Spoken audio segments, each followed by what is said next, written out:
I remember coming home from school as a wee lad, and the most important decision I had to make when I got home was, what do I watch on TV?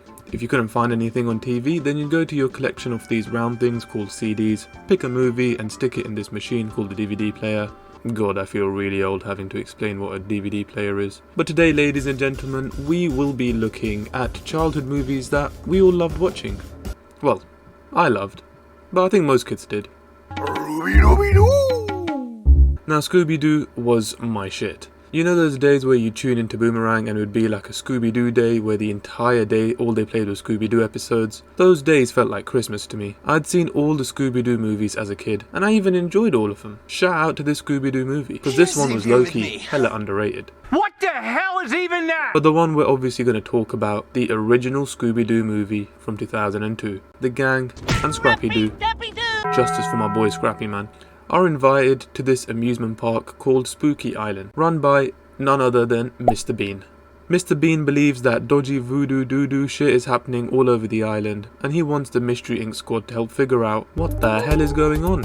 I can't lie, whoever thought of adding Mr. Bean to a Scooby-Doo movie is a bloody genius. Cause seeing that as a kid, I was moving like a crackhead. And I can't lie, for a kids movie, this movie had some seriously crazy shit going on in it. We got some cults involved, we got monsters, we got the Damon Rioters. This object did not help with my obsession as a kid about how Illuminati controlled the world. Like when I saw this object in the movie, I was like, Mum, it's the Illuminati! Anyways, they discover that these monsters are stealing the souls of these kids on this island, which is part of like a bigger ritual. They suspect Mr. Bean is behind this tomfoolery. The gang crash the massive ritual and find that the real Mr. Bean has been imprisoned and that this Mr. Bean is actually Scrappy-Doo.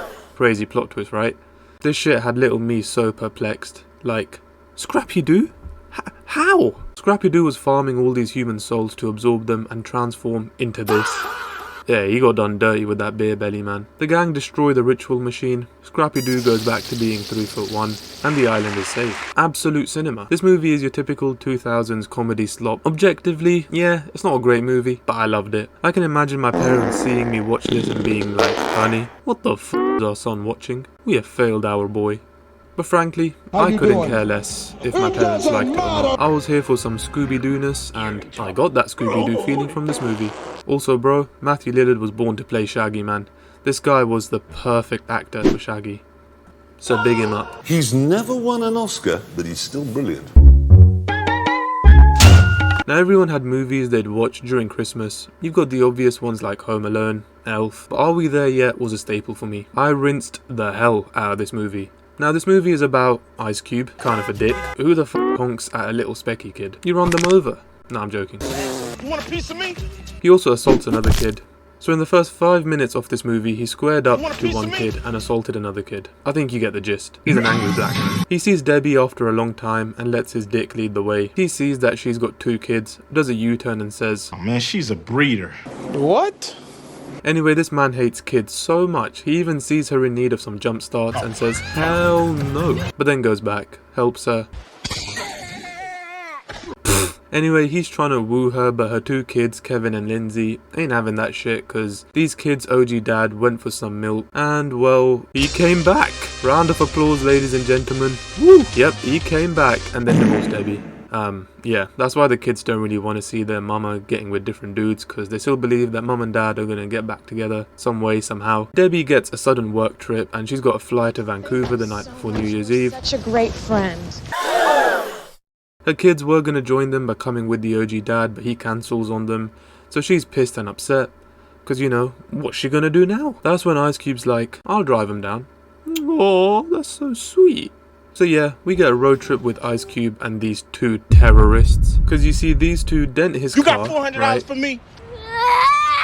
Okay, this guy's beefed 3 kids within the first 30 minutes of this movie. This kid puts a knife in his pocket, causing a very large Asian man to belly flop on top of him. They piss on a white lady. The kids do Grand Theft Auto. Ice Cube fights a kangaroo. I think you can see why this movie was one of my favourites growing up. This movie was perfect for my little ADHD crackhead mind. Don't hate me for saying this, but black people humour clears. You can blame friends for that. But yeah, this movie is so wholesome, man. Seeing Ice Cube bond and grow with these kids, seeing his growth from a bachelor who only cares about clarting to someone who genuinely cares for Debbie and her kids. Of course, little me didn't understand any of these deeper meanings. I would just see this and I'd piss myself laughing. But yeah, something about this movie just would give me that wholesome vibe, and I loved watching it as a kid. And last but not least, I was thinking long and hard about what the last movie should be. Out of the dusty corners of my mind, I remembered a movie which has been forgotten about. Journey to the Center of the Earth. Now this movie was a banger. It had my goat Brendan Fraser in it and Josh Hutcherson, who I can't lie, looking back at it, was definitely the Tom Holland of my childhood. Now this dude was in everything. Hunger Games, Bridge to Terabithia, Zathura, Escobar. So yeah, this movie, it's about Trevor and Sean. Sean is Trevor's nephew and Sean's dad, Trevor's brother, Max, disappeared a while ago, so, you know, the vibes are a bit down. Anyway, they go through Max's old stuff, find some clues which leads them to Iceland. In Iceland, they meet this woman called Hannah Sigurbjornsdóttir. Daughter? They set off to find Max's radar device thing. They get stuck in a cave, they end up in some mines, they fall through the floor which is made of muscovite, and they end up in, yep, you guessed it, India. No, the center of the earth. And from here we see the wonders of this place, and I think this is one of the reasons why I love this movie as a kid.